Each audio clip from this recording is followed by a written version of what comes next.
Hi, I'm Eric, I'm LDH. and this is Devblog number 43. Well, LDH, it has been 2 days since Syrenthia has come out. A lot of people have had their hands on it. Obviously, the Discord has been very full of both people playing the game for the first time, but also people checking out Syrenthia for the first time. And one thing that I really like about Syrenthia is it's thrown a lot of curveballs into how the game progresses. Like the way the new content in Syrenthia comes out, it kind of, honestly, it kind of reminds me of like an expansion pack to like an MMO. Like, you know how like if Yeah. you played like World of Warcraft, and then a new one comes out, and like in the previous expansion pack, you would have had kind of like the tiers you're working your way through. Well, one thing I love about Syrenthia, and we're going to get a little more into this in detail, is this expansion, as it were. And I think it's fair to say that because it adds new tiers, new levels. You know, Farganite tools have been added. Like there's new upgraded things that are added. I'm really excited to talk about what I've seen of that so far and how it works. But what's your Absolutely. experience been like so far with Syrenthia? Yeah, and I just got to say, this is going to be a spoiler-filled episode, right? Yeah. I'm working on my second diving piece right now. I've got enough adventurers tokens. I'm going to get the torso, and I've already got the helmet, and so now I just got to go do some activities to try to get those sunken chests and get the leg pieces. So, for anybody unaware, you can access Syrenthia by getting this dive suit, and when you get all three pieces, it completes the set, and then something appears, doesn't it? Now you've seen this. Yep. So you put on the helm, the chest, and the legs, and then a whirlpool appears, and then you can travel to that whirlpool, and then that basically allows you to navigate to the mini realm of Syrenthia. I want to start off this devblog deep dive by saying that this one is written by Max Chill, who is our artist, and Shampoo and My Zozaz, who's pictured here, and they are off in Germany. And they are at Gamescom, which is a massive gaming convention, and they are showing off WalkScape. So they're in Gamescom, hoping to get some media coverage, get the word out, and hope that we can get new players because Wave 3 is now open until October 6th. So if you're interested in playing, you can check out the links in the description so that you can jump on board and enjoy playing WalkScape yourself. This is your chance because it's going to be open for a fixed period of time. For anyone that doesn't know, the way it works is they open up the wave for a while. Anyone who supports in that kind of period of time will get in. I highly encourage you to support and get in because we're having a crazy fun time with all these updates. So if you're on Discord or on Reddit, I think they put this on Reddit. They did a survey a little while ago asking people to give information on how much they stepped before they played WalkScape and how much they step now. And so they've put up this really neat chart showing kind of how many steps people did before and how much they claim they do after, all the way from wave 1 to wave 2.5. And of course, that's fantastic data to have. I think they wanted to also have that data for the Gamescom, but it's nice to see it reflected here. An amazing thing about playing this game, especially while it's being developed, is just watching how it grows. So we start up in Jarvonia, in that icy continent right there, and it expands over to the east, and now we've got Syrenthia, right? And so you can see there's so much more of the map yet to come, and as it is kind of a callback to RuneScape, there's just going to be a huge world for all people to enjoy. One thing that's really cool about this game that I've never really seen in another game is that all the expansions that they're doing, we already know kind of what they look like, right? Like imagine like all the games you've played in the past, if there had been a map showing you like where they were going and what it would look like. And then as the updates came out, you had to kind of like imagine what they would do with it. Here is where Syrenthia is. I didn't even know where Syrenthia would be. Like I was going to assume it's around here somewhere, but I didn't really know. So what's really cool is you kind of travel off the land here. You can travel off two sides actually. And then it's all different map points in here. And I just think that's so cool. It's so cool to have the map already, to know kind of what it looks like, and then to see how they're building in each piece. And so we have the first region, we have the second region. They're kind of tying them together with Syrenthia. And I'm looking at all these spots in the map, and I can't wait to see what each region is. Because we're going to get more into Syrenthia today, but the amount of depth they've added to Syrenthia and the amount of time you can spend in Syrenthia is just kind of like, it's blowing my mind compared to what I thought. And so I'm just really excited to see this map get filled in and to see how they thematically do everything on each region. I agree that it's amazing to see the entire map because I definitely love exploring in games, right? I have an adventure spirit. Whenever I play something, I want to go see what's around every corner and climb every mountain in a game. And so I already know how long it takes me to go from one edge of Jarvonia to the other edge of GDTE. And that's just what a quarter of the whole map, right? And so it'll be really amazing. And especially if they can do this with Syrenthia, then maybe there's going to be a realm in the skies, right? You access something to go up into the clouds or That would whatever. be Like cool. yeah. So if they're already adding layers like this to the map that's Yeah, pre-existing, they really are. then it'll be just great to see what they do with the lore and the map as a whole. I'm just so excited because like so much of this game has been spent, so much of our time so far in development since we've had the game in January has been spent like fixing things and making things function and making the pedometer function, all that.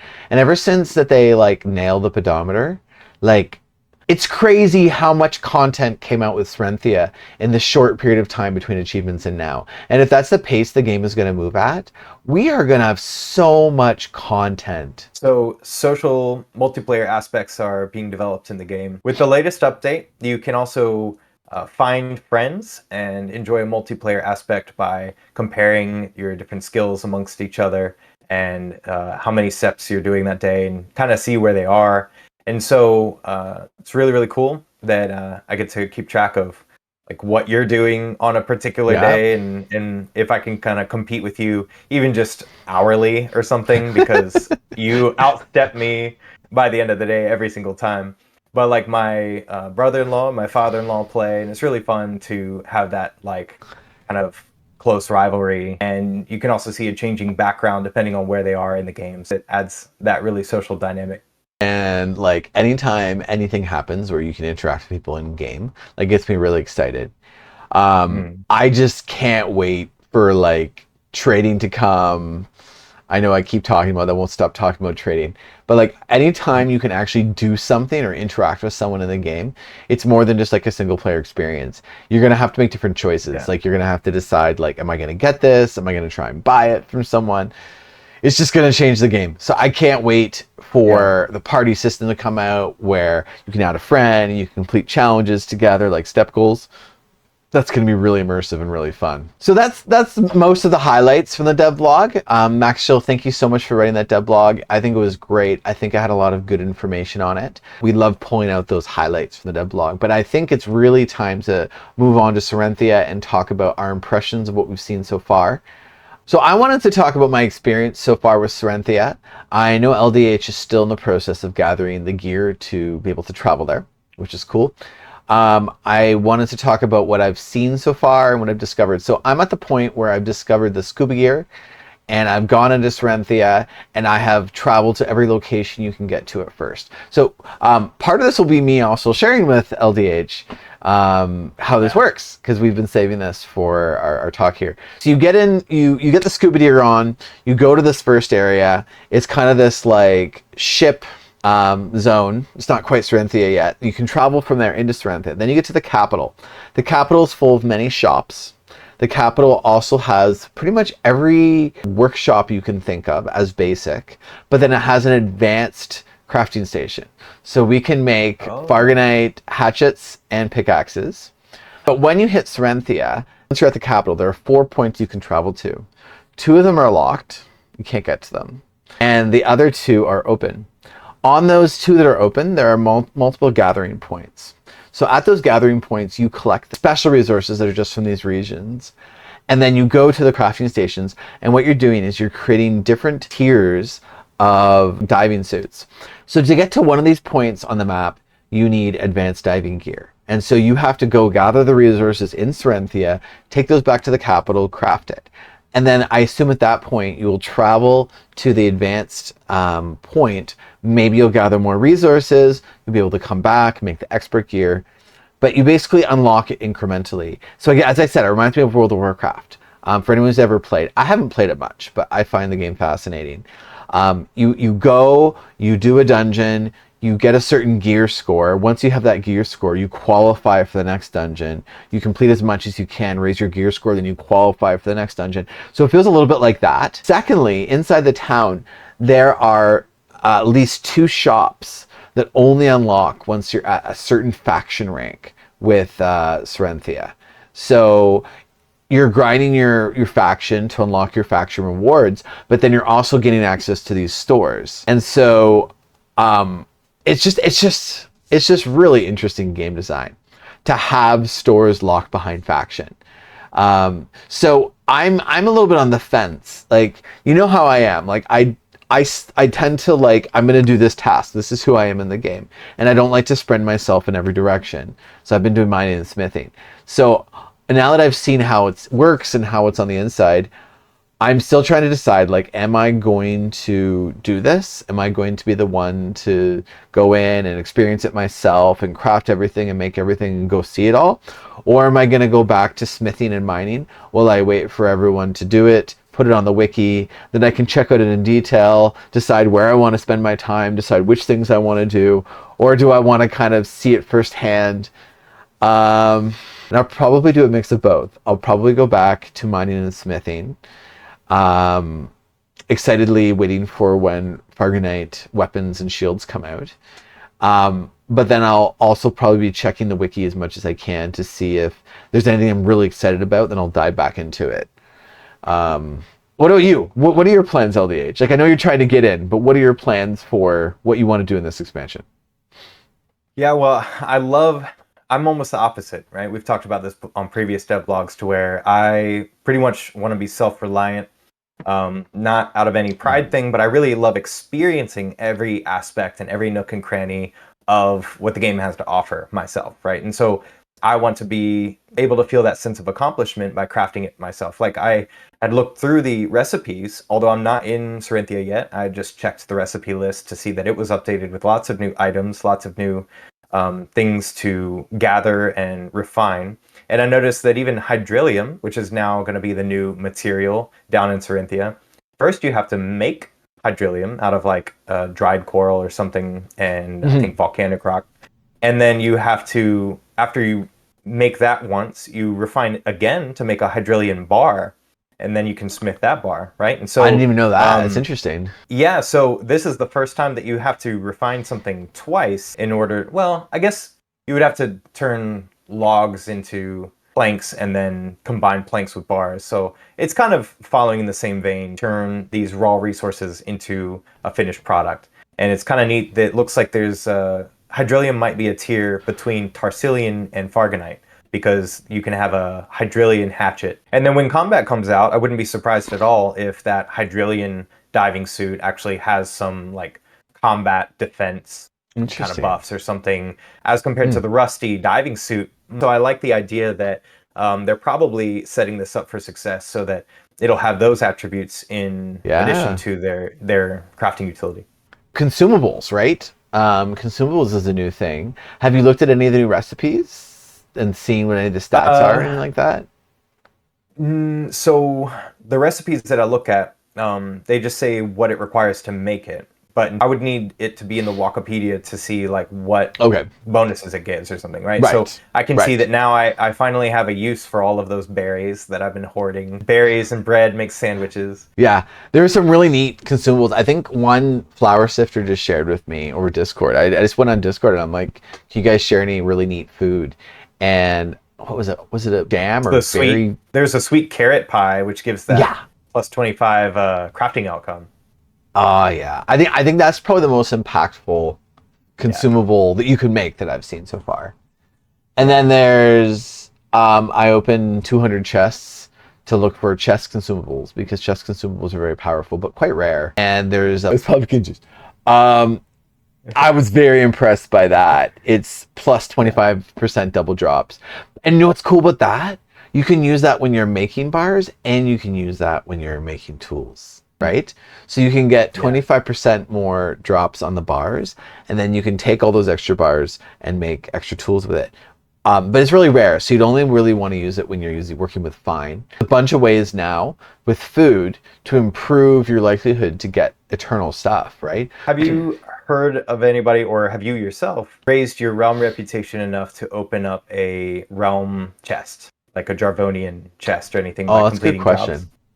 I'm sure there have been. I haven't been on the Discord like religiously over the past few days, just 'cause I've been busy with real life. Yeah.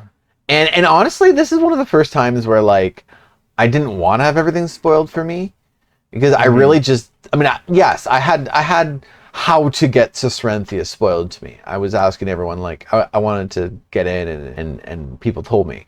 Uh, but as far as like what it looked like, the feel, the thematics of it, even like how the region looked when you go in with the locations, Yeah. that's something I did want to experience firsthand. For that reason, I haven't been on Discord too much, but this is the point where I want to go on the wiki part of Discord and try and see everyone's recipes, and try and ask questions about who's managed to get to the expert and advanced places and what's there.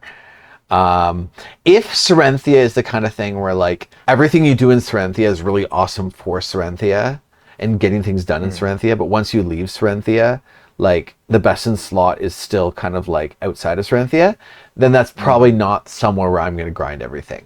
But if there are Sure. things in Syrenthia that are literally the best in slot for something I want to do outside of Syrenthia, then I'll probably need to dig deep into it.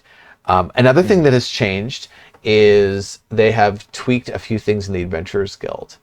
So when you're grinding Adventurers tokens, one of the goals is to get the fine materials to drop off the rescue missions. Before they were times 3 the value of basic, and now they're times 5, which is great. Secondly, they have tweaked the stats on the capes. The Trailblazer cape, now instead of giving a global bonus to efficiency, it gives a 20% traveling. But more importantly to me, there's a 25% crafting outcome bonus now on that cape, which is better even than the cape of the full cape of the achiever. So Wow. I'm like, I knew I wanted that cape, but like now I know that that's actually like a big goal I have. I'm gonna Yeah. start looking Yeah. now, getting the right gear pieces to grind that cape. Um, and I like that cape because you can't lose it, right? The cape of the achiever, you can Hmm. lose it if Yeah. there's more achievements coming out and you don't keep up. Hmm. That's the kind of cape that I want, one that I can't lose. So speaking of achievements, they've even added a few achievements, and that's been really fun. A couple of them I've like auto completed, and that's been really rewarding. But it did set the bar a little bit farther, like the finish line, a little bit farther to even get the Cape of the Half Achiever. So I Yeah, think it did. prior it was like 73 or something, and I'm at like 64, but now it's like 84 or Oh 86 or something. no! So I'm really wanting to grind achievements again and to, maybe get that, and that'll be fun. I guess as we head into the weekend, I guess the team is probably presenting over the weekend and seeing lots of people, and the media is there. So we give you our best as you're over there presenting WalkScape. And I think a lot of us has just really come to love this game. It's a very important part of our lives. And we just appreciate all the hard work as always. And we can't wait to see more from you when you come back.